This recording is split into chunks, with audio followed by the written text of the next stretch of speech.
ஜெய ராம் ராம். பத்ம புராணத்தில் சாட்சாத் பரமேஸ்வரனுக்கும் பார்வதி தேவிக்கும் ஒரு கான்வர்சேஷன் நடக்கிறதா சொல்கிறாங்க. அதில் என்ன அப்படின்னுட்டா, நம்ம புண்ணிய பாரத தேசத்தில் எத்தனையோ புண்ணிய தலங்கள் இருக்குது இல்லைங்களா. ஜெகநாத க்ஷேத்திரம், காசி அப்படிலாம் இருக்குது. காசி வந்து மரணேன முக்தி அப்படின்னு சொல்லப்பட்டிருக்கு இல்லையா. இருந்தாலும் எல்லா தலங்களை விட உயர்ந்ததாக வந்து பிருந்தாவனம் இருக்குது அப்படின்னு சொல்லிட்டு சிவன் சொல்கிறார்.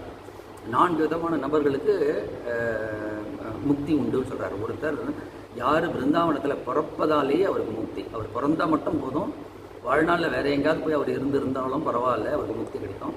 ஒருத்தர் எங்கே பிறந்திருந்தாலும் பரவாயில்ல, பிருந்தாவனத்தில் வாழ்ந்து அங்கே அவர் இறந்திருந்தால் அவருக்கு முக்திங்கிறது உறுதி செய்யப்படுறது. 3வது நபர் வந்து யாருக்கெல்லாம் அங்கே ஏதாவது ஒரு சம்ஸ்காரம், உதாரணத்துக்கு யஜ்னோபவீதம்னு வச்சுக்கோங்களேன், அது அங்கே நடந்திருந்தால் அவருக்கு கண்டிப்பாக முக்தி அப்படிங்க சொல்லப்படுது.